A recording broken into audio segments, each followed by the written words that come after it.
aften og velkommen til det individuelle VM i Speedway fra Vojens Speedway Center. Dagens danske favorit Hans Nielsen har denne opskrift på at hente endnu et individuelt VM hjem. Forhåbentlig 5 start i dag for mig, ja. Men ellers så er det selvfølgelig hjælper det med erfarenheden, som jeg har i hvert fald. Men også gnisten skal være det selvfølgelig, den synes jeg også, jeg har. Cyklerne skal gå godt, de skal gå stærkt nok selvfølgelig. Jeg synes min, de går godt. Lidt held på dagen. Og hvis alt det, du kan få det på en dag, så vinder du i hvert fald. En anden dansk medaljekandidat, Tommy Knudsen, er med for 6. gang i kampen om det individuelle VM.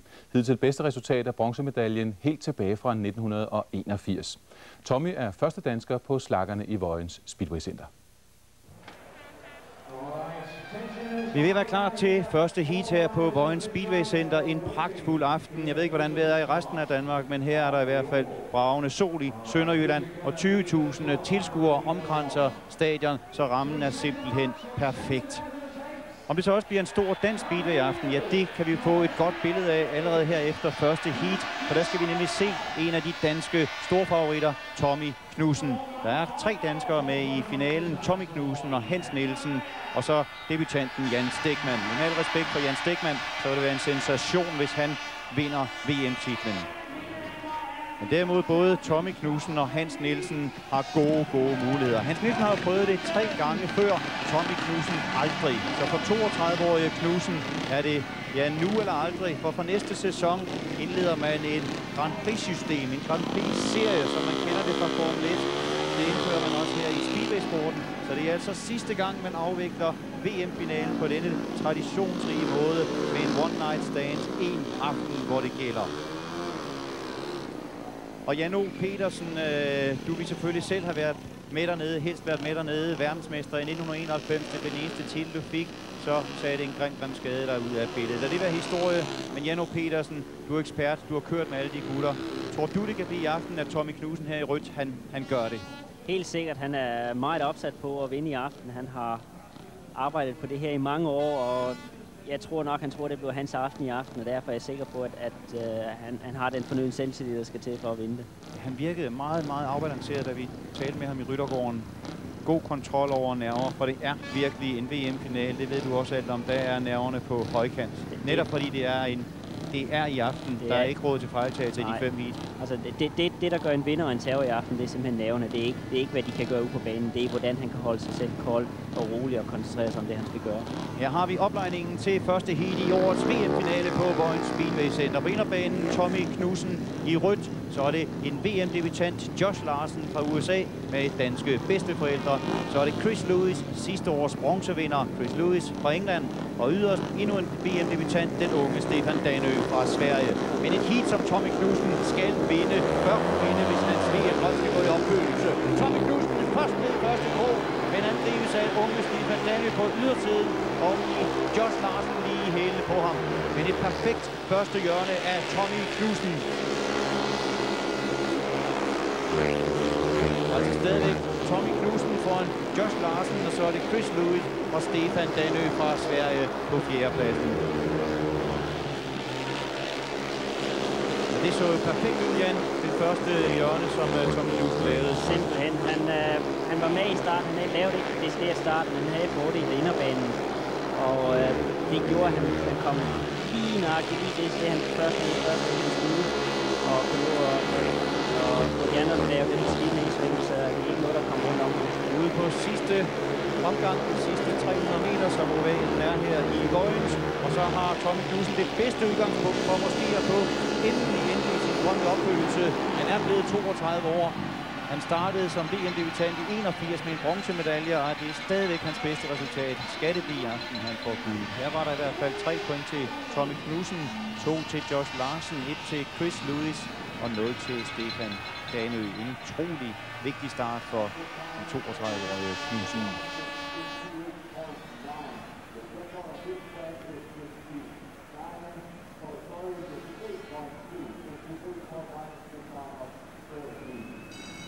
Det er Tommy altså på vej mod de 3 point. Ja, det ser fint ud. Der er slet ikke nogen problemer. Han kører banen helt perfekt. Han er jo en elegant, meget teknisk velfunderet kører.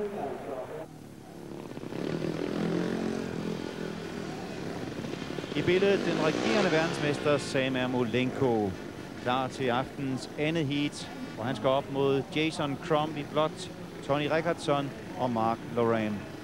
2 VM-debutanter i dette heat. Der er jo 7 med i alt her blandt de 16 i aften i Boyens. Her er de 2. Det er Jason Crump, og så er det herude på yderbanen.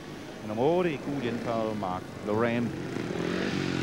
Og her har vi en god bekendt af dansk speedway, Tony Rickardsson, og en god bekendt af dig, Janno Petersen. Det var det, fordi han havde et virkelig godt race det år, jeg vandt VM i 91, hvor han kom op på en anden plads og kørte helt fantastisk. Og jeg håber også, han er også en af de kører, som har den erfaring til, at der skal til for at blive. Det er jo sjovt, dengang da Tony Rickardsson kørte flot, og det kun kunne slå sig dig på Møre Ullevi. Ja, der troede alle, at det var evident, at her var et kæmpe talent, og man troede, at så skulle han måske snart komme endnu længere. Men i hans seneste 2 VM-finaler, ja, der er det gået skidt for ham. Tony siger selv, at han har ikke slet ikke stå på det forventningspres. Men han mener også, at nu har han lagt 2 dårlige år bag sig, så han skulle være klar til at udfordre den absolute verdenselite, som han her møder personificeret ved Sam Ermolenko på inderbanen i rødt.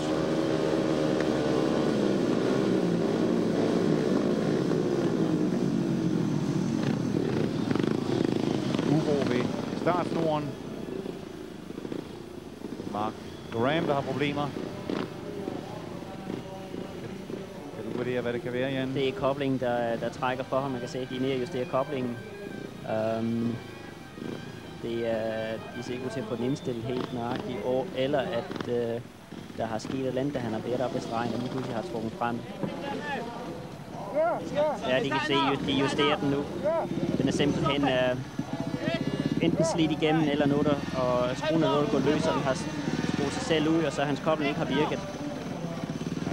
Man kan fornemme, jeg tror også, de kan høre på lyden hjemme i stuerne, hvor nervepræget det her er, fordi han må altså ikke holde der til evigheder. Han er under 2-minutters-reglen nu. Hvis ikke han er klar op på startsnoren inden for 2 minutter, og de 2 minutter er gået i gang for en 30 sekunder siden, ja, så er han udelukket. Og en udelukket til et 0 i en VM-finale, så bliver man ikke verdensmester. Så det er simpelthen bare udelukket. Det er helt sikkert, det gør han ikke. Og nu kan vi se, at han har hånden ind under på de cykler, hvor motoren ligger ned. I kan se, at motoren ligger på en vinkel. Der er lige snart den stopper, så de er nødt til at slå nogle haner fra og tømme, der kan se, at spritten løber ned. Nu er de nødt til at tømme karburatoren. Ellers så kan de ikke starte den igen. Og det giver vel også lidt nerver på de andre kører end Sam Ermolenko her. Se, han kigger også lidt tilbage. Hvad sker der? Hvad nu? Og man kan jo også selv være bange for at brænde sin kobling af. Det er helt sikkert, og det er klart, at sådan en som Sam eller alle tre kører skal holde hovedet koldt i den situation, hvor de venter ved startsnoren.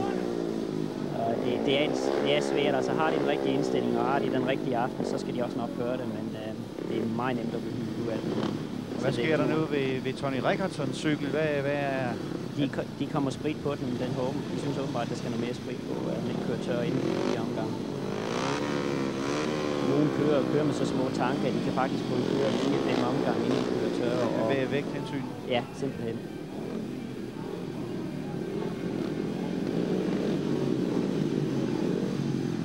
Så lidt skal ud til Mark Loran. Hold dig til snoren, hold dig tæt på. Ja, han holder skråt ind mod inderbanen, og det må man ikke. Man skal holde lige i sin startbås. Mark Loran, som overraskede positivt ved at vinde den ene semifinale, VM-semifinale i Bradford. Og her skal han hele vejen ind over 3 kører, men han skal ind foran Sam Ermolenko også, men det er ikke Sam Ermolenko, der kommer først ud af pole. Sam Ermolenko på andenpladsen kun. Det er Jason Crump, VM-feltets yngste kører, som nu angribes hårdt af Sam Ermolenko. En røde, og samtidig presses Sam bagfra. Sam Ermolenko ned på 3. pladsen, på 4. pladsen i øjeblikket. Ned på 4. pladsen, se det der. Og et ondt punkt, og Sam Ermolenko er i brædderne, havde jeg sagt, i slakkerne. Ja, han blev liggende. Han har holdt heatet stoppet. Og heatet er stoppet. Der er rødt flag. Og ja, nu, det her, det er jo bare det, som altid er så fantastisk ved VM-finaler. Dramatikken. Og det er måske det, som måske går af ved Grand Prix'erne. Det ved vi ikke, så får man måske så meget andet godt. Men en VM-finale, der er altid garanti for dramatik. Her verdensmesteren på halen, den regerende verdensmester. Det er helt sikkert. Prøv at komme til at starte igen. Se starten. Han laver ikke helt starten, ikke se. Jason Crump i den blå laver starten, kommer ind over Sam. Og Sam prøver at hænge på ham. Og vi kan se, hvordan han prøver på at komme op til ham, da han kører op i næste sving.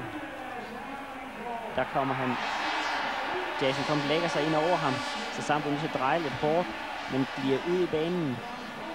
Og der kan se, at han får et lille skub af den hvide hjelmfarve og får noget sjal der, og så kommer den gule hjelmfarve og simpelthen at køre forbi ham. Der kan vi så se, det han samt prøver at komme tilbage. Og lige ved at lave det, så lokker han op, og så hænger de sammen ude af hjørnet, der sammen vælter. Ja, og nu kan jeg så sige til dig, Jan O, at det netop nu er blevet meddelt, at den hollandske dommer Henny van den Bomen har udelukket den regerende verdensmester. Du så lige billederne der. Var det en OK udelukkelse? Det var en helt OK udelukkelse. Det var samt prøvet at komme ind og lukke banen, lukke på den gule hjelmfarve. Og det nåede han desværre ikke, han nåede at køre forbi, og i det, der kommer sammen, drejer til venstre på ham, inden ude af svingen der falder han af. Jeg skal lige se det billede der, Jan O. Ja. Det er en verdensmester, der ved nu, han ikke bliver verdensmester. Han har ikke engang kørt et heat. Se, han protesterer også op mod dommeren. Det gør han, ja. En beskidt, detroniseret verdensmester. En utrolig start på VM-finalen i Vojens. Det er hårdt at gå, det. Men så kan det være, at Sams tanker går tilbage til sidste års finale i Pocking. Det husker de måske, kan jeg se, da netop Hans Nielsen var ude i den samme situation, kolliderede med Sam Amolenko, og samtidig, ja, der blev Hans Nielsen, altså dengang, der blev han udelukket og mistede chancen. Ja, lige så samlokket lige op en gang, og så kørte han ind i den anden kører, og så vælter han. Og det er helt sikkert det samme, der skulle udelukkes i den situation.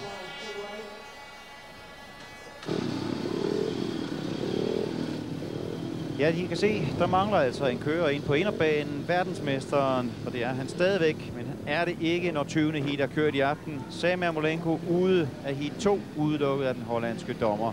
Og helt korrekt afgørelse, det var Sam Amolenko, som var skyld i, at han selv væltede. Og til dem, der måske ikke ser så meget speedway, så er det sådan, at når man har et uheld i speedway, så skal der udelukkes en kører. Opstart. Og det er Tony Rickardsson i hvidt. Kommer han hele vejen rundt, kommer han også rundt om Jason Crump. Det gør han ikke. Jason Crump, Australien i spidsen foran svenske Tony Rickardsson. Tony Rickardsson er jo kendt for, ligesom manden her ved siden af mig, Jan O. Petersen, at være en fighter og kunne overhale bagfra. Så jeg er vidst på, at Tony Rickardsson vil jagte den unge australier, den bare 19-årige Benjamin Jason Crump hele vejen rundt. Det er også et heat, må man sige, Jan O., hvor Rickardsson, han skal faktisk have 3 pinde, hvis han skal tro på, at han kan blive verdensmester. Så det er i hvert fald bedst for hans selvstilling. Vi kan se på, hvordan han prøver på at komme forbi, og man har virkelig en god sang. Virkelig godt speedway, og nu tror jeg... godt lukket af Jason Crump også. Det var, han blev bidt ud. Ja, det er godt det der. Ja, det se. Ej, var det godt. Han lukker lidt over ham, så får han det. Og de er på vej op med det tærne flag. Det er sidste chance, så prøver han at dykke nedenom, men han når det ikke. Nej. Men også flot kørt af Jason Crump. Rigtig flot. Rigtig flot. Flot speedway. 3 point til Jason Crump, 2 til Tony Rickardsson og 1 til Mark Loram. Hans Nielsen, 34-årige Hans Nielsen, måske den gennem tiderne største speedway-kører. Uden diskussion, den kører i hvert fald med flest titler. 19 verdensmesterskaber har Hans. 3 individuelle VM-titler har han, og så har han altså 9 holdverdensmesterskabs, guldmedaljer og 7 par VM-titler. En imponerende samling endnu. Ja, det er flot. Det er simpelthen flot. Han har været meget, meget stabil og god kører. Han har været på toppen i mange år.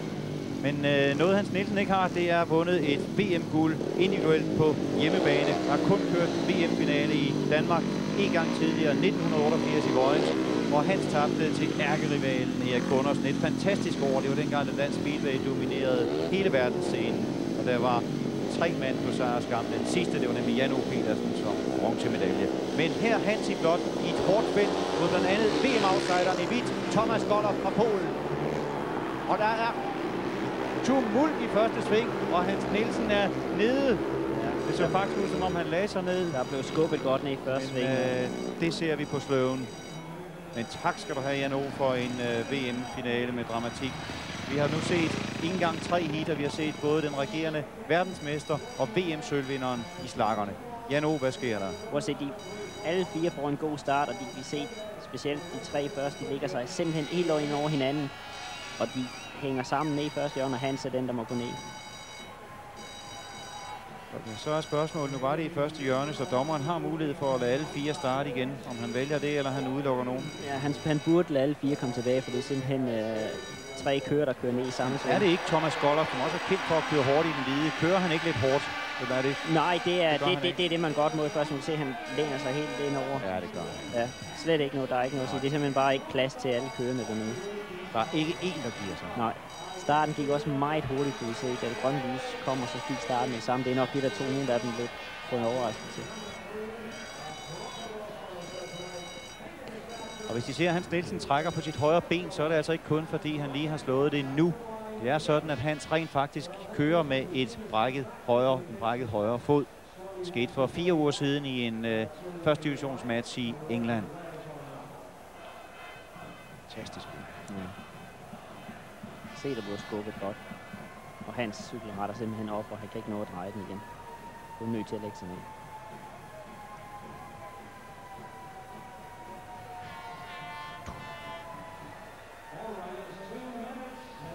De lader måske mærke til noget på Hans Nielsens forhjul. Er der sat plade, altså et lukket hjul. De kan lige se det der på forhjulet. Det har alle speedwaykørerne jo på baghjulet, men det er aldrig set før på forhjulet. Og det er netop fordi, at den måde Hans Nielsen brækkede sin højre fod på i en match i England for 4 uger siden, det var fordi han fik sin højre fod ind i en modstanders, en modkørers forhjul. Vi er klar til omstarten på heat 3. Alle kører altså med igen. På inderbanen Henrik Gustafsson, også en af VM-favoritterne i aften. Så er det Hans Nielsen i blåt, Thomas Goller i hvidt, Greg Hancock, USA i gul. Simpelthen et kanonstærkt heat. Og her tror jeg en god start til Hans. Det var lige før det var en flyver. Perfekt start for ham. Og Hans i front foran Henrik Gustafsson, som nu går op og presser Hans Nielsen. Og på tredjepladsen Thomas Goller. Ja, rødt lys der. Jeg tror altså også, der var en rullestart, en flyverstart, som Greg Hancock slap klokken lige før starten, gik og blev nødt til at tage den igen. Og han tog den hvide med sig, men de nåede ikke at røre sådan nogen, for hvis de gør det, så bliver de udelukket. Men det var simpelthen en... hvis vi kan se, der rører Greg sig, så tager han Thomas Goller i hvidt med også. Så igen altså alle 4 kører til omstart. Skulle det så lykkes 3. gang at få sendt det indtil nu stærkeste heat i VM-finalen afsted. På inderbanen i rødt stadigvæk selvfølgelig Henker, som han kaldes. Henker Henrik Gustafsson med kælenavnet Henker fra Sverige. Hans Nielsen i blåt, som nu har prøvet både at få et fantastisk heatstart og så en dårlig heatstart. Ja, hvad bliver det så for Hans her i 3. forsøg? Goller i hvidt, Hancock. Jeg tror en god start til Hans igen. Hård kamp med Henrik Gustafsson på inderbanen, og Thomas Goller brød helt ned på 4. pladsen i sit forsøg på at gå forbi Hans, og måske presse ham lidt for hårdt. Men Goller vil uden tvivl blive ved med at angribe, og det vil Henrik Gustafsson også køre, som man absolut ved kan komme bagfra. Det må du også have prøvet, når du har kørt mod ham, Jan O. Jeg ved ikke, om han har overhældt mig så mange gange, men han er en meget stærk kører. Han fighter helt til linjen. Han har også noget materiale, der kan køre. Undskyld, nu var der jo ikke så mange overhældet dig. Du klarede jo at starte sidst, og så overhældet de andre. Ja, det var jo gerne min stil, men jeg kunne da godt starte en gang imellem. Det var ikke så tit.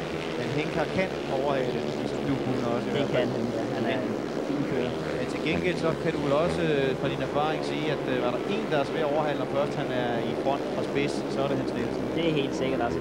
For at overhælde kræver at man kører stærkere end den i front, og det gør Henke ikke inden for tiden. Og derfor er der 3 point til Hans Nielsen i sit første VM i aften. Der er 2 point til Henrik Gustafsson, og så er der 1 point til Hancock. Og dermed endnu en af favoritterne ude af billedet, Thomas Goller med et 0 nu. Er han faktisk også ude? Altså jeg vil sige, at de kan sagtens nå en skammeplads, og det er blevet vundet før på 12 point, men det kræver altså mig, det gør det. Det kræver alle de andre også til at have mange point, og jeg tror ikke selv på, at det bliver vundet på 12. Altså jeg vil sige 13 eller 14 i dag. Plus, så ved du altså, at du skal ud og vinde dine sidste 4 heats. Det er det, der gør det nervepigerne også. Altså okay, nu ved de har alt at vinde og intet at tabe faktisk. Altså hvis de har den indstilling, så kan de måske godt gøre det, men det er hårdt. En hilsen fra VM-debutanten Jan Stegmann. 28 år. Lidt sent at debutere, Jan O, for Stegmann. Det er lidt sent, altså. Han har prøvet i mange år, men har aldrig rigtig nået eller gået det, der skulle til for at komme videre. Men han har gjort det i år. Det er flot gjort af ham. Kører i den engelske anden divisionsklub Long Eaton, og dermed er Jan Stegmann også med til at skrive et lille stykke VM-historie.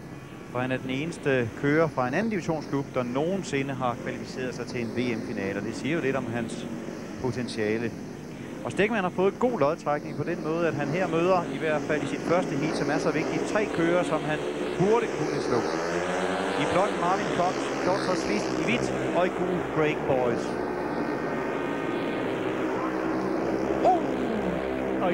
Det så ikke godt ud. Nej, han bevæger sig helt vildt. Han sætter fast med syvende.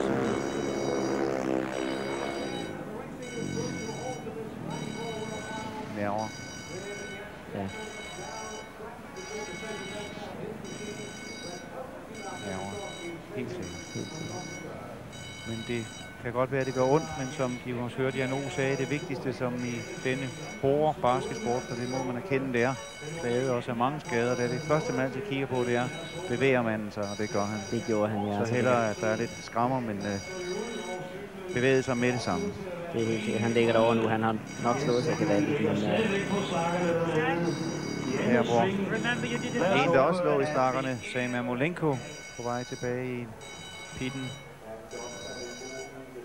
Han har det ikke helt godt, så havde han været op nu. Lad os se, hvad der sker. Prøv at se, hvad der sker. Se, Stegmann i den røde. Går meget hårdt ind i svinget. Giver den måske en lille anelse for mig, at kommer lige om lidt. Der begynder han at stå på tværs. Helt på tværs. Er det fordi, han har givet for meget gas? Ja, det er, at han kommer ind på noget glat og kører helt rundt om sig selv. Og der springer cyklen op, fordi han kører helt baglæns. Og se, hvad den springer. Ligesom... Og nu løber den helt fra ham. Ja, han kan ikke slippe gassen til det. Han gav lige en gang gas der. Giver en gang gas til det, fordi han kan ikke komme af cyklen. Så falder han ned, og så går han desværre med hovedet ind først. Noget af det værste, der kan ske. Ja, det er det. Det er det, men han er oppe og... Dejligt at se. Ja, det er godt at se, at han er oppe og gå igen. Vi kan se øverst på hjelmen, den er slidt fuldkommen af, efter at altså det røde hjelm der, da Jan Stegmann tog barrieren med hovedet først. Men han var heldigvis ikke kommet mere til, eller havde slået sig mere, end at han er klar til omkørslen med alle 4 kørere ved start igen.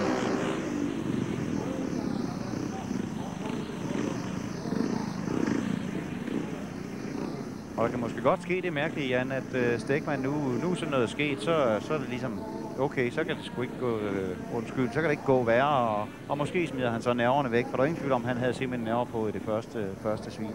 Det er helt sikkert, jeg snakker med hans far og Stegmann også i torsdags under træningen, og de var meget opsat på at gøre en hel masse, og jeg prøvede at give dem nogle gode råd med, hvad de skulle gøre, fordi at ikke at få for mange nerver i første tid, det er det, der er det værste.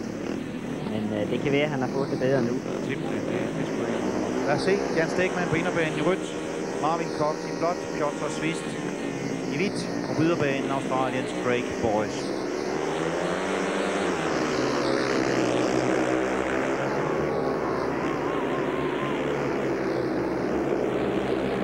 Stegmann på en 3. plads. Heatet føres af Craig Boyce foran Marvin Cox. Stegmann er ikke tabt. Kan måske gå op og få i hvert fald en 2. plads. Passer Marvin Cox. Ja, Craig Boyce har en god føring der. Det er meget sikkert at gå på inderbanen. Marvin Cox går på yderbanen til at prøve at få noget mere fart på det.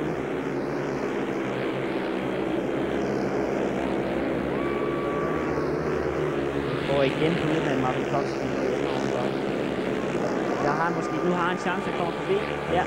Godt kører den, ja, det er godt. Væk den anden Craig Boyce i den faldt simpelthen i søvn inde på inderbanen. Tror han havde det. Og Marvin kom bare under om. Det havde han ikke, så der er 3 point til Marvin Cox. 2 point til Craig Boyce og 1 point til Jan Stegmann.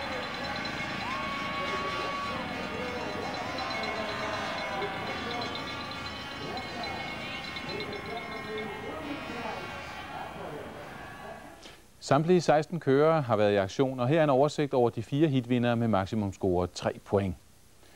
Tommy Knudsen og Hans Nielsen har fået en drømmestart, der klart peger i retning af dansk medalje i aften. Men også tyskeren Marvin Cox og australieren Jason Crump høstede fuldt pointudbytte i deres første start.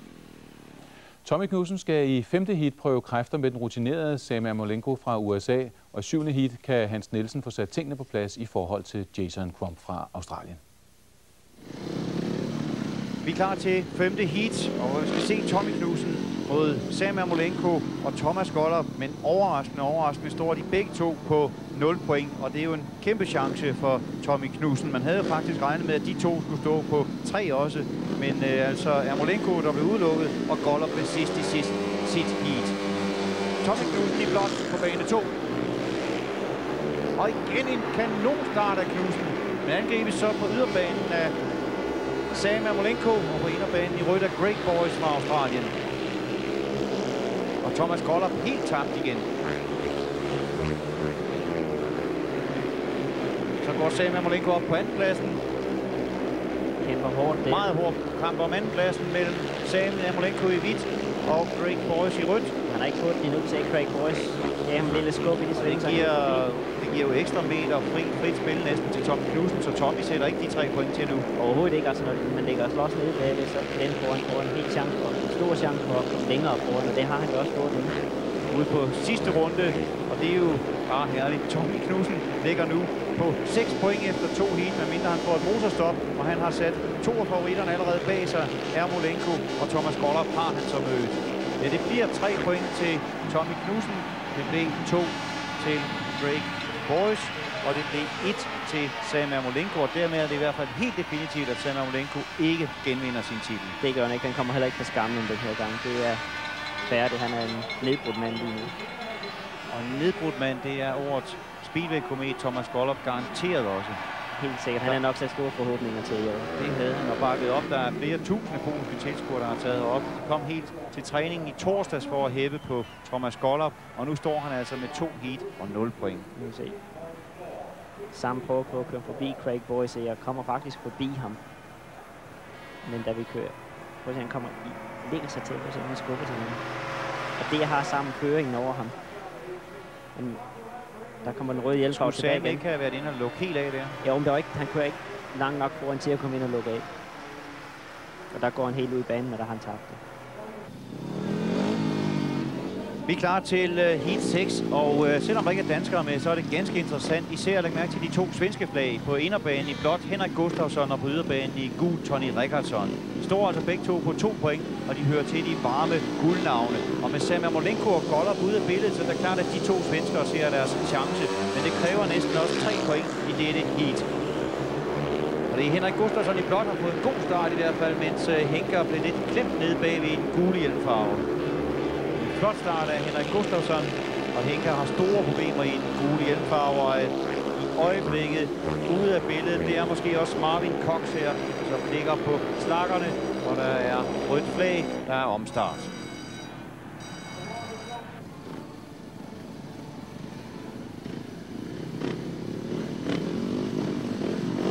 Marvin Cox korrekt udelukket. Snoren går om 2 sekunder. Henrik Gustafsson i blåt, og den anden svensker, Tony Rickardsson i gult, kæmper om deres videre VM-gulddrømme her i Vojens. Henrik Gustafsson i front, presses hårdt af Tony Rickardsson, som vi også så Tony i sit første heat på jagt efter den foranliggende. Men det er ligesom, han ikke har kraft nok i sine maskiner, Jan O. Jeg synes, på langsiderne sætter han lidt til. Ja, det er den måde, han kører på. Han kører meget langt ud i svingene, og rækker meget ind i svingene. Og det tager altså noget fart, men nu har han ligesom fået lidt under kontrol over det. Men man kan samtidig se, at personen her, han er kørt. Så Henrik Gustafsson bliver det, der holder liv i de svenske gulddrømme. Med en omgang tilbage, ja, så får Henker altså 3 point her. Og går på 5 point, har kun sat 1 point til efter sine første 2 heat. Og dermed lige hælene på Tommy Knudsen med 6 point. 3 point til Henker Gustafsson, han lever stadig i Vojens.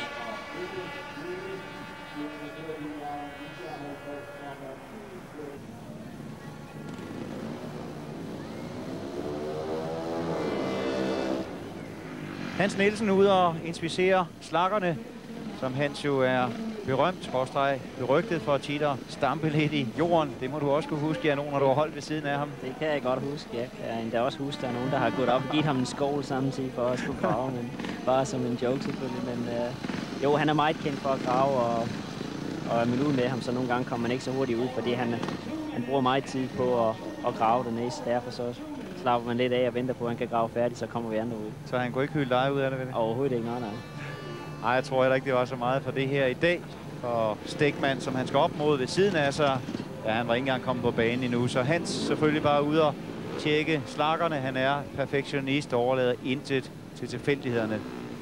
Og Hans Nielsen er der også udmærket klar over, at hans drøm om at endelig at blive blive verdensmester på hjemmebane, ja, den er steget med Sam Ermolenko ude af billedet og Thomas Gollup ude af billedet. Hans Nielsen på inderbanen, Stegmann og i blåt, og så overraskelsen Jason Crump, der på flot vis, ikke med held, men med godt speedway, vandt sit første heat i hvidt. Så lad os se, hvad den unge australier kan gøre fra den svære bane 3 her mod VM-storfavoritten i øjeblikket, Hans Nielsen på inderbanen.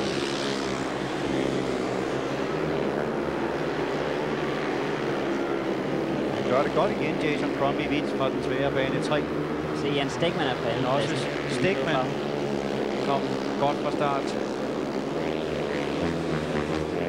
Og Hans Nielsen i vanlig stil. Suveræn i front. Og man kører perfekt ind i bunden. Ingen problemer. Så er det som Nielsen styrer sin cykel rundt. Ja, det gør det. Stegmann har et godt ind der. Vi ser Jason Crump i den videre kom ind på sidste pladsen. Ja, han lavede uden for billedet en klar kørefejl før over på langsiden. Ja. Og det er mange gange det, der sker. Det er nerverne, der kommer til en kører, der har vundet til første. Specielt sådan nogle kører som ham. Når man kommer til anden heat, så er man færdig. Så er det pludselig alvor. Han begyndte at tænke, gud, skal jeg blive verdensmester som 19-årig? Men det skal han ikke, men det kan den ældste deltager til gengæld blive. 34-årige Hans Nielsen bongede 3 gode pinde her i sit andet heat. 2 danskere i spidsen, Tommy Knudsen og Hans Nielsen. Skal vi endelig, fordi dansk speedway har jo været lidt nede i en bølgedal, skal det blive en stor dansk speedway aften igen. Det begynder at ligne det, selvom der er lang vej nu, ja. Det ser sådan ud, og de kører virkelig godt begge to i aften. Men der er som sagt, de skal køre begge to, 3 heat nu.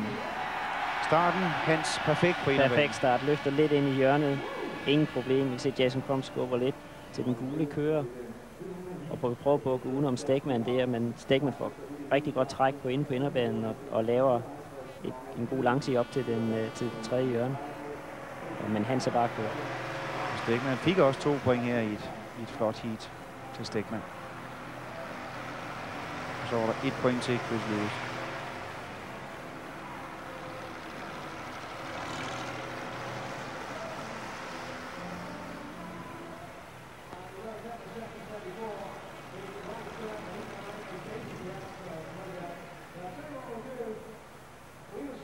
Vi springer 8. heat over, og det betyder, at alle kører nu har været på banen 2 gange. Hans Nielsen og Tommy Knudsen er i front med maksimum point 6, som vi kan se her. Efter dem følger svenskeren Henrik Gustafsson med 5 og amerikaneren Greg Hancock med 4 point. Nu skal vi til det set med danske øjne uhyre spændende 9. heat, hvor topscorerne Tommy Knudsen og Hans Nielsen skal møde hinanden.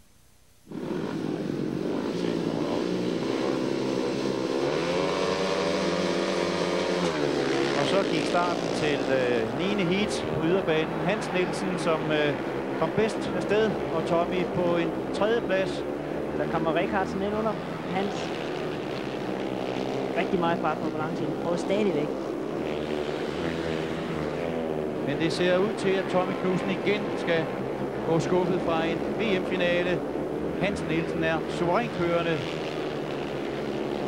I front, og Tommy er nede på 3. pladsen. Han skulle i hvert fald gerne op forbi Tony Rickardsson, så har han absolut stadigvæk chancen for at blive verdensmester. Det har han også med 1 point her, men så bliver det meget svært, fordi så har Hans altså 9 og maksimum point.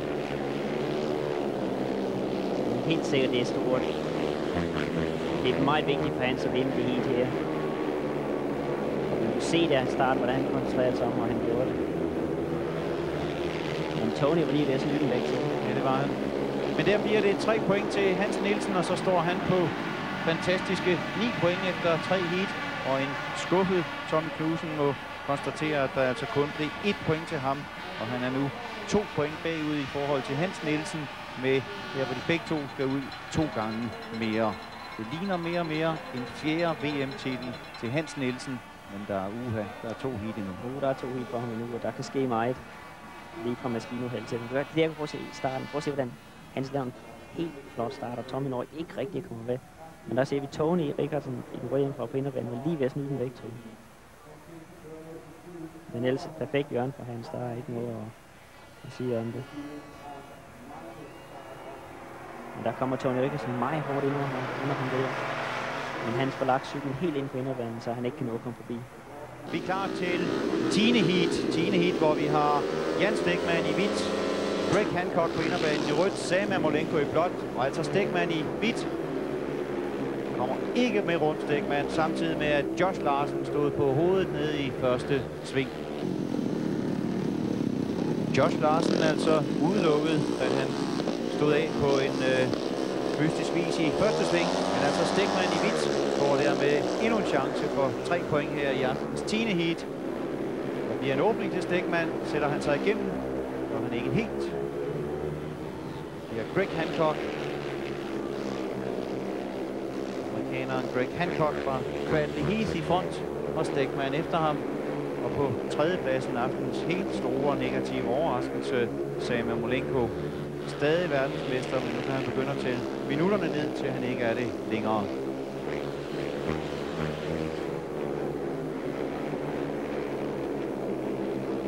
Men for Stegmann bliver der jo lige pludselig muligheden for os måske at komme... Man ser muligheden, Jan, for at komme mellem de 10 bedste. Det er sådan, at de 10 bedste her i aftens VM-finale, de kvalificerer sig automatisk til næste års Grand Prix-serie. Så derfor vil der blive kæmpet hårdt for de sekundære placeringer også i dag. Og det er helt sikkert, og der er blandt andet sådan en som Sam Amolenko, som ikke har scoret nogen videre på en hjerte med chance for at ryge ud af de 10 pladser. Det er ganske overraskende. Her hvor der altså blev 3 point til Greg Hancock og 2 point til Stegmann, som ligger stadigvæk med absolut gode muligheder for at komme mellem de 10, der går med i Grand Prix-serien næste år. Og så 1 point til Sam Amolenko. I 11. heat kørte polakken Thomas Golub galt. Mark Loram, så er det Thomas Golub, Chris Lewis og Marvin Cox.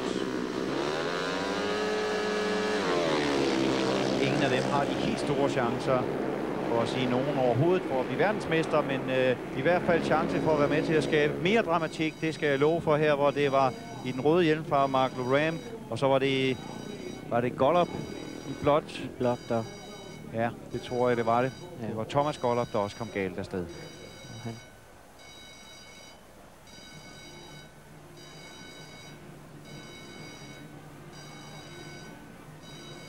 Det ser ikke helt så godt ud. Lad os se, hvad der sker, Jan.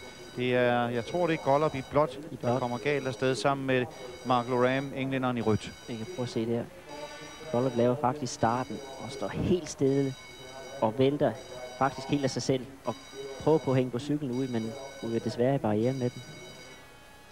Og Loram var helt uskyldig i det der. Han lagde bare cyklen lægger sig ovenkøbet ned for frivilligt netop for ikke at undgå karambolage. Ja, nemlig. Men det så grimt ud fra Golub, som har haft en utrolig trist aften, både pointmæssigt og måske også nu desværre skadesmæssigt. Man ser, han laver en flot start, men lige nøjagtigt midt i sving, der står han helt på tværs. Og den smiger ham simpelthen af, så prøver han på at blive hængende på cyklen, ikke rigtig komme væk fra den. Ja.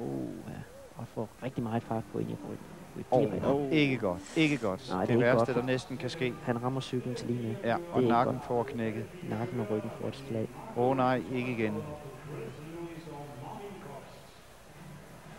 Se det her i disse super slow billeder. Hvad er det, der sker, Jan T? Hvorfor står han lige pludselig på tværs? Hvorfor? Han prøver simpelthen at køre meget hårdt ind i svinget og får godt med vid på midt i det, men får simpelthen for meget gas på den, og han kan ikke rigtig styre den der. Der skulle han have lukket lidt af i stedet for. Ja, han skulle ikke have haft så meget gas på lige nøjagtigt derinde i svinget. og prøver så at hænge sig fast på siden. Skal han ikke bare slippe den der? Han skulle bare slå dem det. Han prøver simpelthen på at stoppe den, men han kan ikke, og slipper for sent. Og så er det går grueligt galt. Ja, han rammer meget, meget hårdt. Han rammer utrolig hårdt. Thomas Gollop slap lykkeligvis med en hjernerystelse. Efter gennemkørslen af 12 af de i alt 20 heats, er kørende stilling sådan, som den ser ud nu. Alle har været i aktion 3 gange, og maksimumscoren er derfor 9 point. Hans Nielsen er alene i spidsen med maksimumscoren 9 point, og har ovenikøbet en margin på 2 point ned til 4 kører med Tommy Knudsen i spidsen. Hans Nielsen mangler at møde Craig Boyce og i sidste heat Marvin Cox. Tommy Knudsen mangler Greg Hancock, Marvin Cox og Henrik Gustafsson, og kan altså direkte hjælpe Hans Nielsen til guld og måske sig selv til sølv. Nu skal vi til 13. heat, der skal afgøre, om Tommy Knudsen skal på medaljeskamlen i år. Greg Hancock og Marvin Cox skal distanceres. Vi skal til heat 13 og på yderbanen i gult Tommy Knudsen. Og sagen er klar for Knudsen. Skal han hænge på Hans Nielsen, ja, så skal han vinde. Altså alle kører mangler nu at skal ud 2 gange. Og Tommy Knudsen er altså 2 point efter Hans Nielsen, der har lavet maksimum.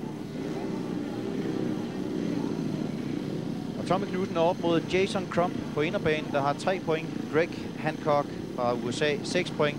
Og Marvin Cox, der stiller op for Tyskland. Englænderen, der stiller op for Tyskland, har også 6 point.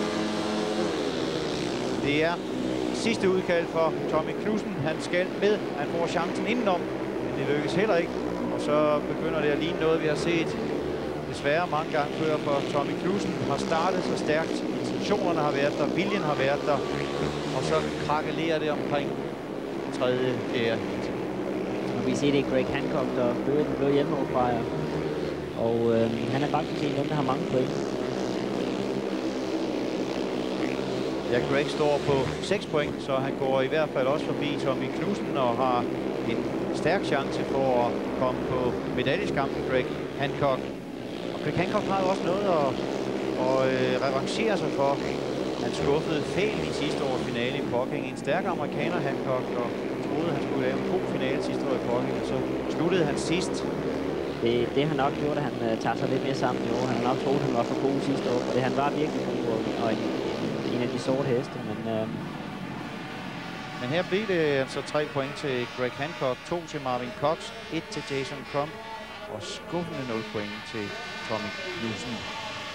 Nej, det var ikke godt for Tommy. Det har det ikke med. Det er simpelthen nerverne, der har slået fra det. Vi vil prøve at se i starten.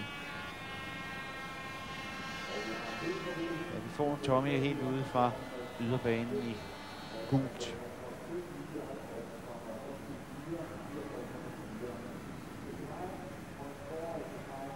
Prøv at se der. Tommy laver et godt hop, men så slinger cyklen for ham og når slet ikke med en helt tabt af feltet. Prøver på at gå indenom. Han ligger lige bagved den røde hjemmefra. Prøver på at gå indenom, men har desværre ikke nok fart på.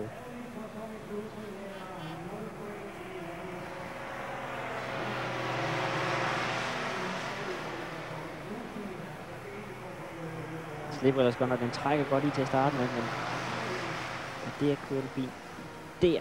Der slipper vi, der går den sidelæns for ham. Og der tager han det hele. Vi ser, hvordan den slinger. Når man sådan lige går sidelæns, så taber man altså vigtig fart. Helt sikkert, du tager grib, og det kan vi se Tommy bagved prøver på at dreje ind på inderbanen, og det er også det, han skal gøre. Men der ligger desværre for mange på inderbanen til, at han kan nå at gøre det. Vi kan se Greg Hancock, der lavede starten. Han lige ved at lokke lidt op der, men redder den og kommer godt ud af svingen. Benet op på fogelen, og så går det frem.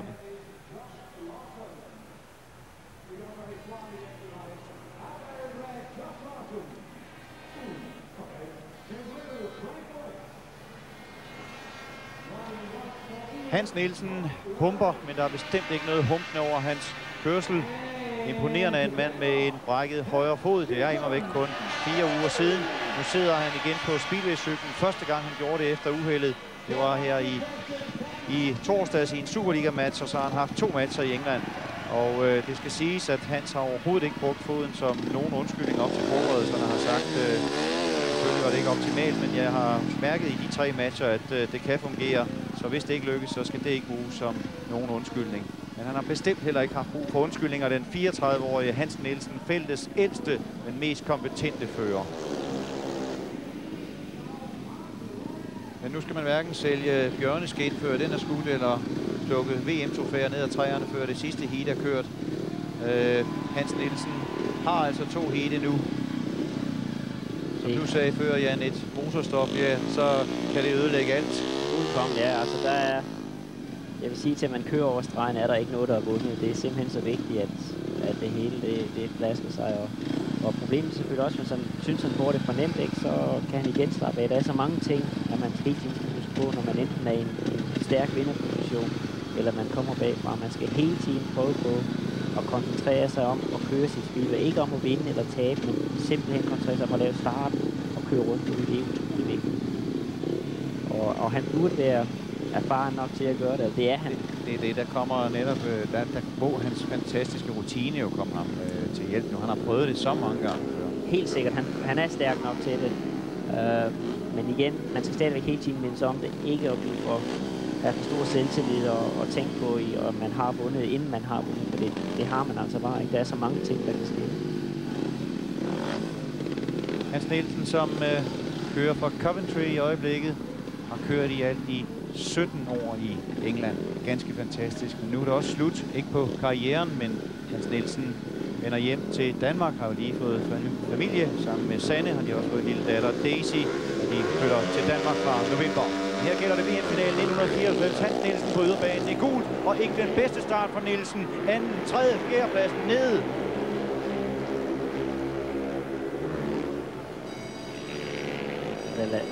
Den glæder jeg mig til at se i sløv, og så høre din ekspertvurdering. Fordi jeg vil jo nødig være den, der siger, at jeg synes, det så ud som, at han lagde sig ned, da han så, der var problemer. Ja, jeg er glad for, at du sagde det først. Nej, du skal sige det. Hans Nielsen er også udelukket.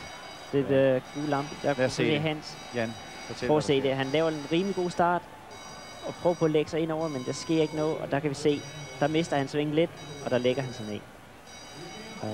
Min vurdering er, at han kunne godt have reddet den, og det er nok også dommerens vurdering.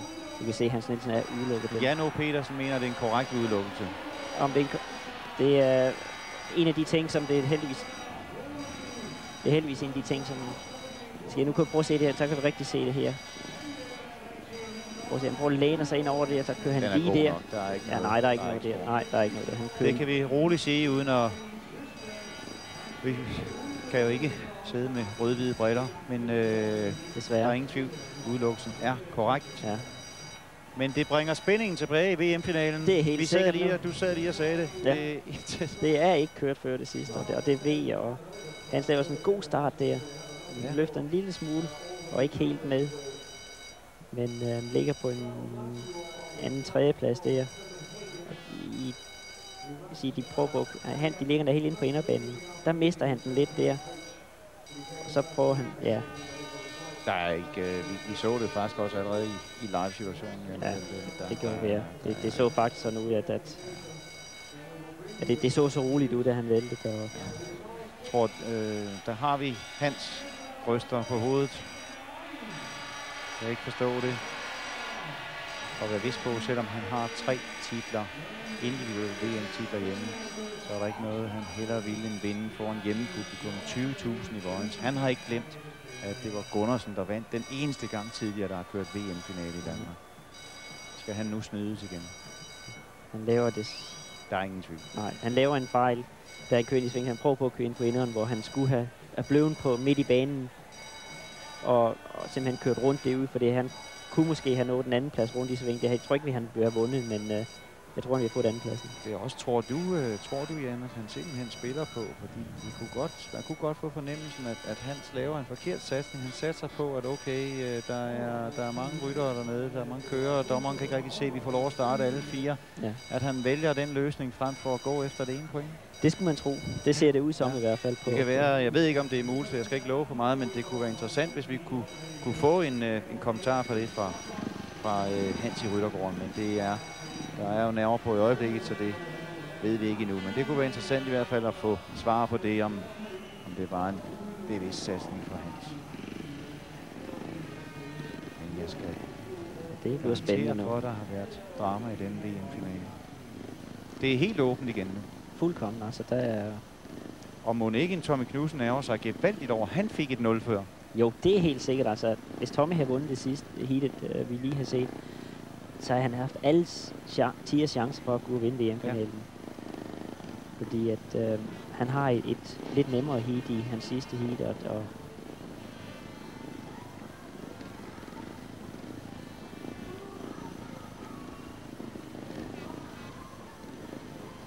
men omstarten er altså uden Hans Nielsen. Og det betyder så, at en af de kører, der er med her, Greg Boyce i den blå hjelmfarve på bane 2, ja, han kan lige pludselig se sin VM-chance. Han har nemlig 7 point. Der hvor, prøv at høre skridtene. 2. helt sikkert. Vi kan se det der, at Josh Larsen er ude af VM-billedet. Det er Mark Loram også. Men Greg Boyce fra Australien, der VM-debuterer, og ikke havde drømt om, tror jeg, at komme i nærheden af noget som helst. Ja, han kan måske pludselig gå hen og chokere alt og alle. Ja. Lad os se, om han gør det, Greg Boyce. Flot. Jeg tror, han går efter chancen. Han tager chancen.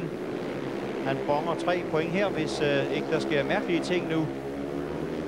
Og hvis han går hen og skal vinde VM-finalen, så vil det være en af de største sensationer i speedway-historien, som har været kørt siden 1936. Helt sikkert. Og vinder han det hele, så ligger han på samme pointantal som Greg Hancock.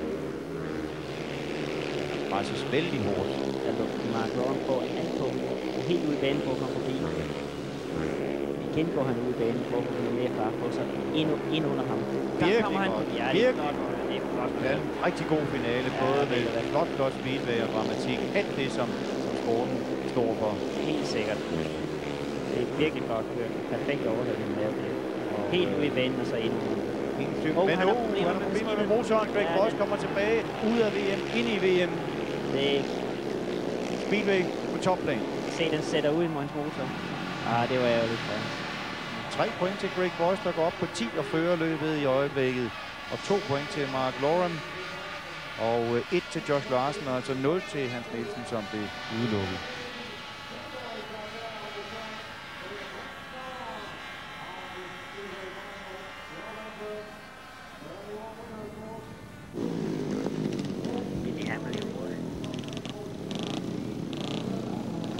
Vi skal til heat 16, hvor vi skal se Jan Stegmann på yderbanen. Derudefra, hvor Hans Nielsen fik så store problemer. Og så skal vi altså have i øvrigt på banen Jan Kowski som reserve. Det er det nu altså ikke, det står her, men det er Billy Hamill, der er kommet ind som reserve. Ikke polakken Jan Kowski, men Billy Hamill som reservekører for Thomas Gollop, som jo altså gik ud efter det alvorlige styrt. Så er det Tony Rickardsson, og så er det Stefan Danø. Og den, der står mest på spil for, det er uden tvivl Tony Rickardsson. For da Hans Nielsen pludselig mistede 3 point, eller i hvert fald ikke vandt dem, ja, så har også en Tony Rickardsson øjnet sin guldchance igen. Det kræver 3 point til Tony. Så går han op på 9 point og en delt andenplads. Og Jan Stegmann har jo bestemt også noget at køre for. Det ligger pænt for Jan. 3 eller 2 point til ham. Så har han store chancer, gode chancer for at komme mellem de 10, der kvalificerer sig til næste års Grand Prix-serie. Helt sikkert. Han har rigtig store chancer, og han har 5 point indtil videre. Det synes jeg, det er flot for det. Ja, det er simpelthen også for ham et spørgsmål om 100.000 kroner.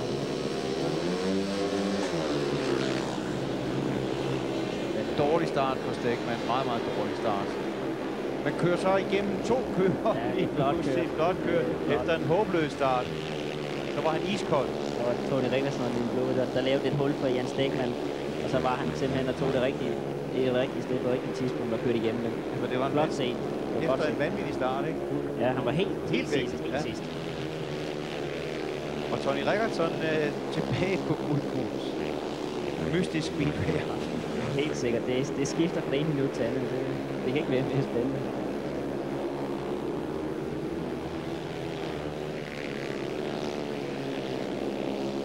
Sidste runde.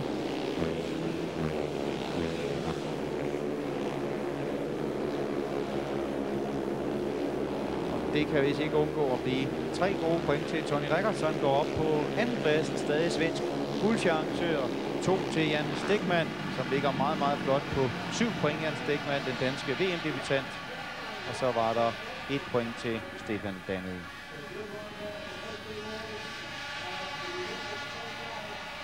Det var flot, det var stikken med det var det.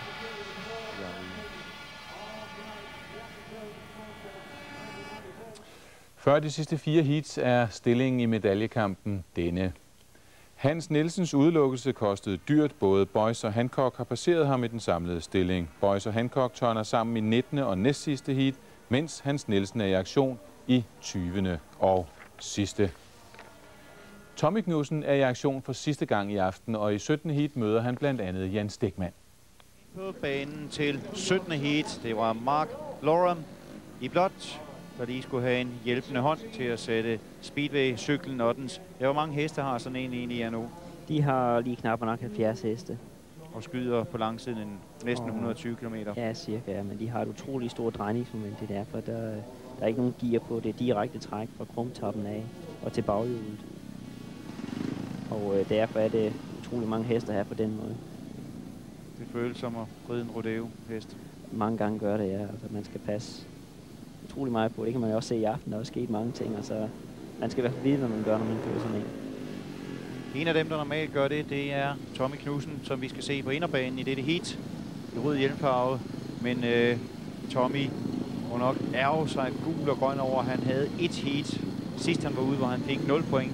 Han troede sikkert, at VM-løbet var kørt, da Hans havde slået ham i deres indbyrdes heat. Men nu viser det sig altså, at med bare 2 point til Tommy i sit sidste heat, så havde han været inde i varmen igen. Men med 7 point kan han ikke nå at blive verdensmester. Han kan med lidt held, men det skal også til med en sejr her og lidt held, så kan han måske komme på sejrskamp. Men det kræver i hvert fald minimum 3 point her, og så er han lidt afhængig af de andre resultater. Meget afhængig af de andre resultater, ja. Men det er Henke på yderbanen, der... Men også Stegmann kan jo have de samme muligheder, for han har overraskende gjort det flot. Jan Stegmann på 7 point har kørt en fremragende VM-finale. De har ham i hvid hjelmfarve, og Tommy Knudsen på inderbanen i rødt. 2 danskere, og det bliver Jan Stegmann igen, der gør det bedste af de 2. Og Tommy Knudsen holder lige nøjagtigt sin anden plads her, hvor vi har en afbrydelse. Dommeren har afbrudt løbet. Rødt flag. Jeg ved ikke, om du så, hvad der skete, Jan. Det så jeg ikke. Han har nok ment, at der er en, der har rørt på sig, eller på en eller anden måde, der har lavet et fejl, inden starten gik. Vi prøver at se, om vi kan se, hvad det er, der sker. Jeg synes nu ikke, jeg kunne se noget galt med den start. Den så fin ud til mig i hvert fald. Det må jeg indrømme. Og så Jan Stegmann kører rigtig fint rundt. Helt op i banen, rundt om den alle sammen. Det ser flot ud.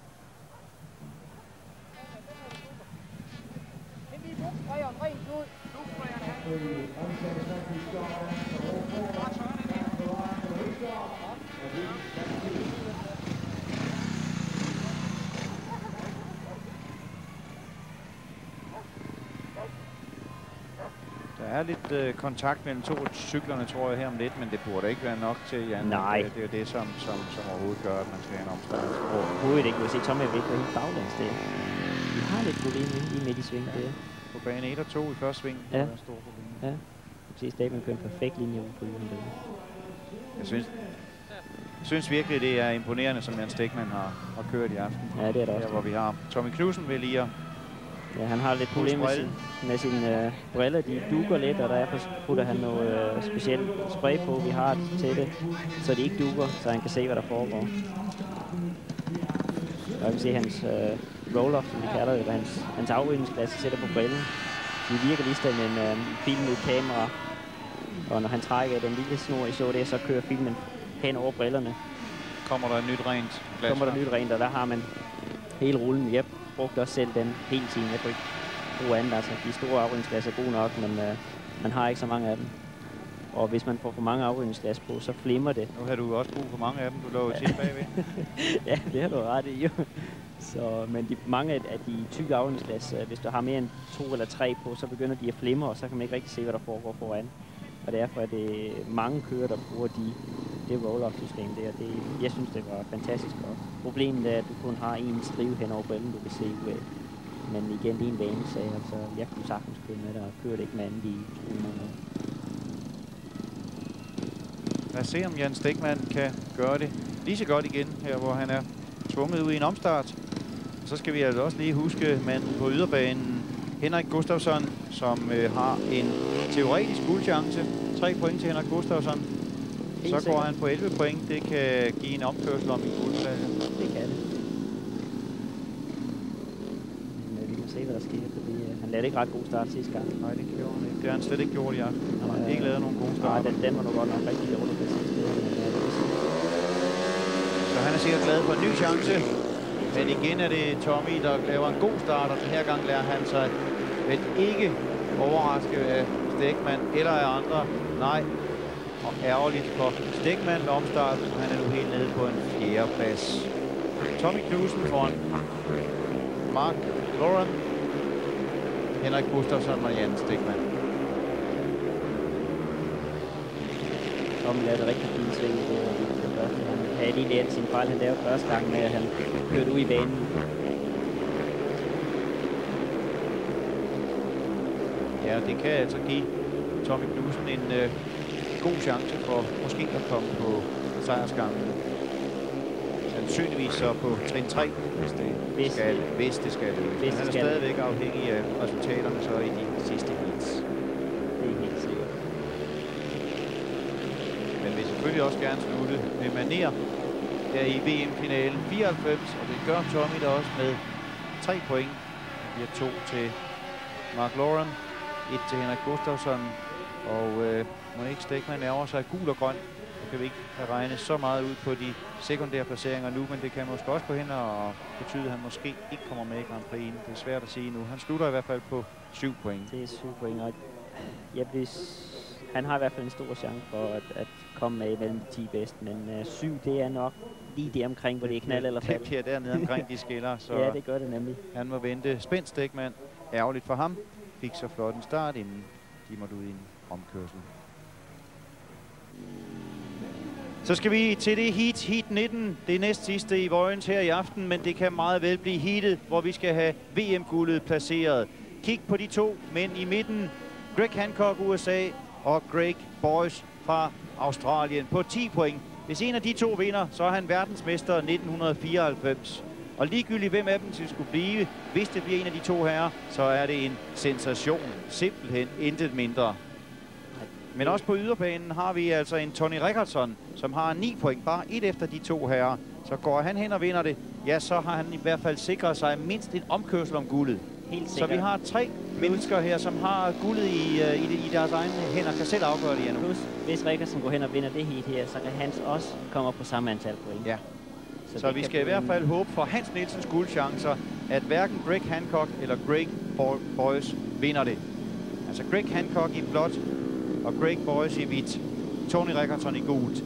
Statisten i dette heat er Chris Louis på inderbanen i rødt, men han kan jo meget vel gå hen og blive matchspoiler, og det ville også passe Hans Nielsen og vi andre ganske udmærket. Så kom bare Chris Louis fra inderbanen.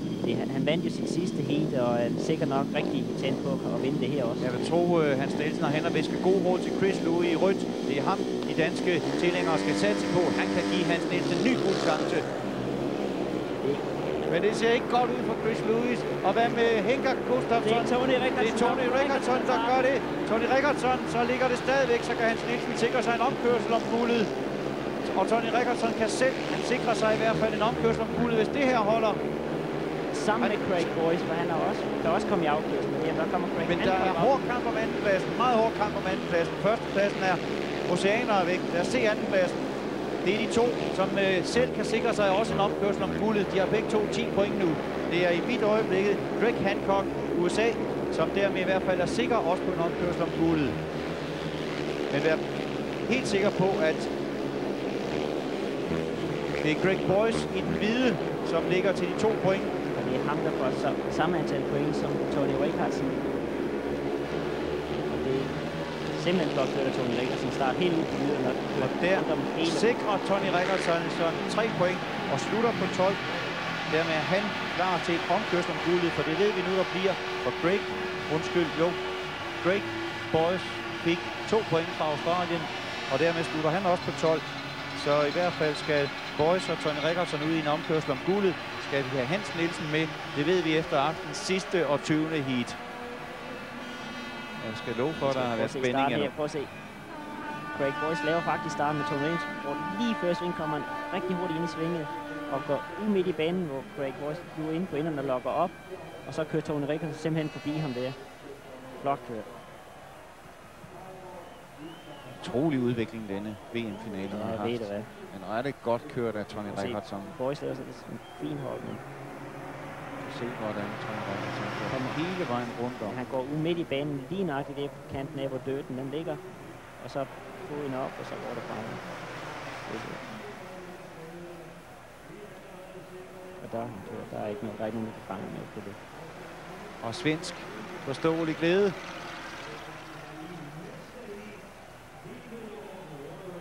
Sverige, som altså sidst havde en verdensmester ved Per Jonsson i 1990. Kan få det igen i aften ved Tony Rickardson. Manden, der gjorde det så fremragende i 91-finalen på Nye Ullevi. Den uforglemmelige aften, da Jan O. Petersen sikrede sig VM-guldet. Ja, der vandt Tony Rickardson sølv. Siden af hans karriere stået lidt i stampe. Men det kan være i aften, han giver den det sidste trin op til eksplosionen til VM-guldet. Men det er også mange gange, når en ung kører har kommet op og fået den anden tredjeplads, eller fået en god placering, så næste år så sætter han forventningerne for højt. Og så er det, at han går ud og tror, at han er den gode kører, han nu er, og glemmer at arbejde for at blive bedre, og tror simpelthen, at okay, nu er jeg der, og nu skal jeg næste år, jamen, så vinder jeg bare. Og det sker der altså mange gange, og det ser man næsten hver eneste år, at der er en, der laver et godt resultat, og næste år, så sker der ikke noget. Og nu koger stadion i Vojens 20.000, som har levet virkelig med i aften. Og her giver de nu denne mand al deres opbakning. Fra 20.000 stemmer lyder det Hans Nielsen, Hans Nielsen. Og det er ganske simpelt. Det her lille regnestykke, jeg nu, for der er ingen vej udenom. Hans Nielsen skal vinde det. Gør han det, så har vi en omkørsel med 3 mand om VM-titlen 1994. Og han har også en god chance for at gøre det, fordi at dem han er ude med nu er blandt Samolenko har ikke gjort så stor en god figur i aften, men nej, men det kunne meget vel være. Vindes, ja, og du kan være vidst på, at Samolenko, han vil da gerne stikke en kæppe i hjulet for sin gamle rival, Hans Nielsen. Helt sikkert, det vil de alle tre.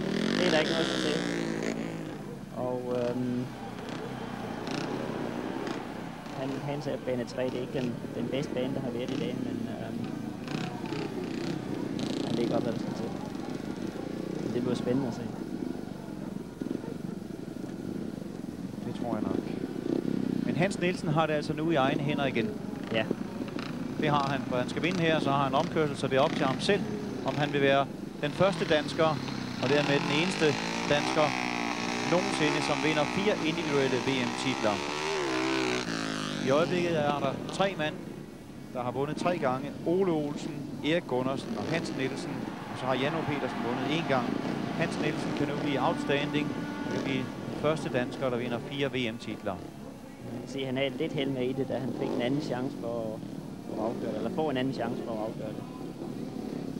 Det kræver sig, fordi han vinder det her og vinder omkørslen. Han har 2 heat foran, så de skal vinde begge 2. Ja. Og hvad med Amolenko på inderbanen? Han skal nok prøve. Han har ikke gjort ret god figur i aften, så han vil prøve at se, om han kan slutte med en førsteplads. Det er helt sikkert.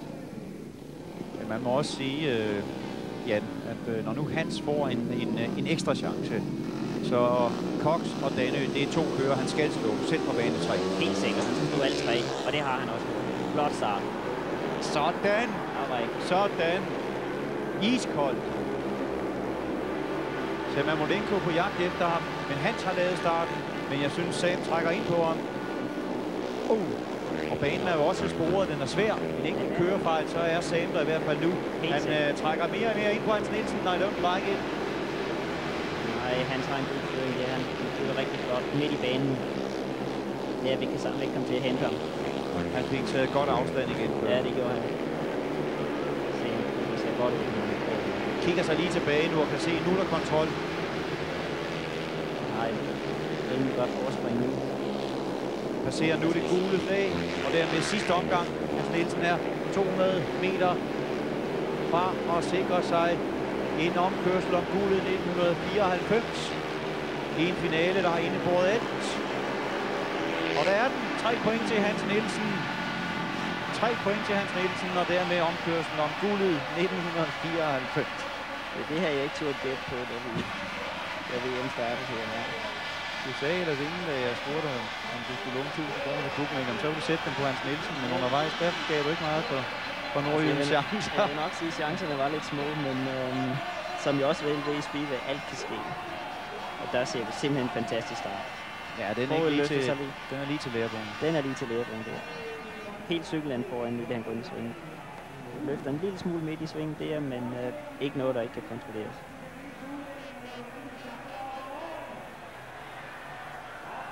Ægte. Fuldkommen, han er bare kørt. Ja. Så ikke en balance. Ja. Og så bliver der, jeg ved ikke om de kan høre det gennem deres tv-skærm derhjemme, men der bliver sejlet op af åen. Måske ikke den mest åndfulde sang, men den fungerer altså på sådan en aften. Helt sikkert, altså publikum får i hvert fald noget for de penge, helt for at komme ud. Det gør de. Der er simpelthen sejlet derude. 20.000 sejler op og ned af åen. Der skal altså omkørsel til for at finde verdensmesteren i Speedway anno 1994. Et ganske interessant billede. En Hans Nielsen i dyb koncentration. Det minder mig om billedet, jeg så en gang af dig, Jan O. Petersen, da du vandt på Ny Ullevi før dit afgørende heat. Men der var du trukket udenfor. Du sad på nøjagtig samme måde som Hans, men du sad alene ude på en parkeringsplads. Ja, husker du det? Og hvorfor gjorde du det? Som det var i går. Jeg sad faktisk ude hele tiden, under hele løbet sad jeg derude for at komme væk fra alt tumulten, der sker inde i pitten. For at kunne koncentrere mig om, hvad jeg skulle gøre ude på banen. Som sagde, det er meget vigtigt, at man koncentrerer sig om at køre Speedway. Ikke nødvendigvis at vinde, men om at køre Speedway. Selvfølgelig vinde de heat, man skal til. Men ikke om, at man bliver verdensmester bagefter. Alt det der, for det kommer først bagefter.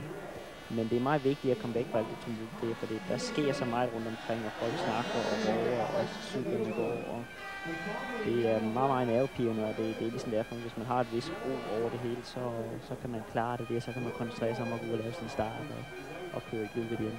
Det valgte du simpelthen at gøre ved at trække ud på parkeringspladsen? Ja, altså jeg har eksperimenteret med det et stykke tid, altså med til de store løb og tage det roligt og være mig selv. Og det er sådan en erfaring, man får hen over årene, og den kender Hans nok også. Og Hans ved jo præcis også, hvad han skal gøre for at sætte sig selv op. Helt sikkert. Han ved, han skal gå på vind. Der er alle, der vinder, inden der taber, faktisk.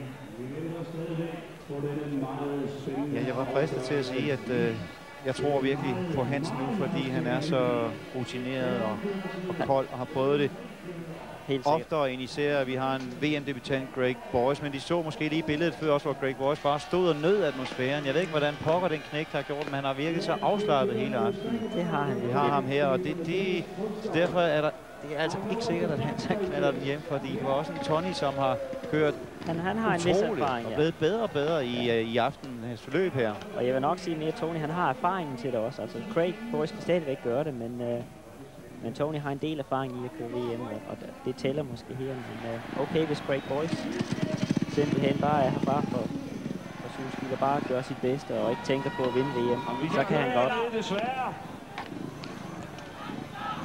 Og her, manden med de fantastiske rekorder i Speedway. 19 verdensmesterskaber har han hjemme. Men være sikker på, det 20. det vil nok være det allerbedste for ham. I sin karrieres sensommer på grænsen til vinter, der kan Hans Nielsen altså tage en 4. VM-titel.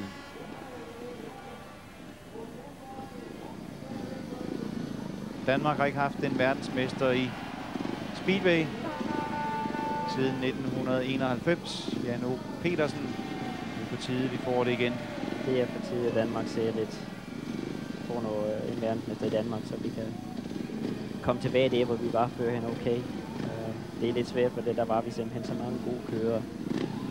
Men det er i hvert fald et stort boost for Danmark, hvis vi går hen og vinder det. Greg Boyce på inderbanen, aftens helt store sensation. Australieren, der er i sin første VM-finale nogensinde. Manden, som var ved at stoppe karrieren sidste år. Han havde faktisk besluttet sig at stoppe den professionelle tilværelse i England og rejse hjem til Australien. Intet fungerede for ham på banerne. Så skiftede han motorer, har fået et fantastisk comeback i år og har fået en helt ny mod på Speedwayen. Men at det skulle være en så radikal ændring, at det skulle kunne hjembringe ham en VM-guld, ja, det er næsten ikke til at tro. Men bare det, at han kommer på skamlen, ja, det vil også gøre ham lykkelig, og det er en stor overraskelse. For Tony Rickardsson er det mere kan man sige, et naturligt led i hans udvikling. Hans talent, indiskutabelt. Pæn karriereforløb. Starten i 91 med sølvmedaljen og har så været med i VM-finalerne siden, uden de helt store præstationer. Men hvad bliver det nu? Mod en Hans Nielsen i midten, mand der med i sin 14. VM-finale. Skal han tage sin fjerde VM-titel? Hans Nielsen går først ned i første sving. Han kommer ind over Greg Boyce. Her var han også Rickardson bag sig. Rickardson, som vi ved, kan kæmpe. Han siger, han kæmper som en vild. Som vi husker en Jan O. Petersen. Det kan også Tony Rickardson. Hans Nielsen har ikke noget hjemme endnu. Så går Rickardson indenom. Han går indenom. Han går forbi Hans Nielsen. Han går ind. Nej. Det er flot kørt nu af Boyce, for så er det altså på jagt Hans Nielsen.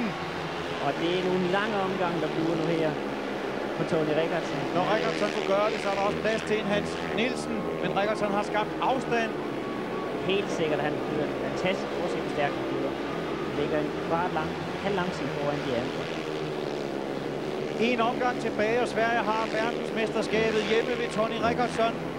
Og Hans Nielsen får en af de anden pladser, han har haft så alt for mange af i den ellers flotte karriere. Det er flot.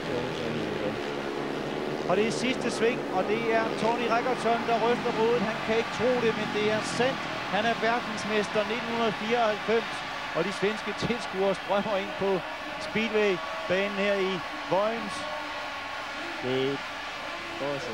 Det er simpelthen, der findes ikke en følelse som det her, at vinde VM. Er det godt, ja? Det er simpelthen det bedste at findes i hele verden.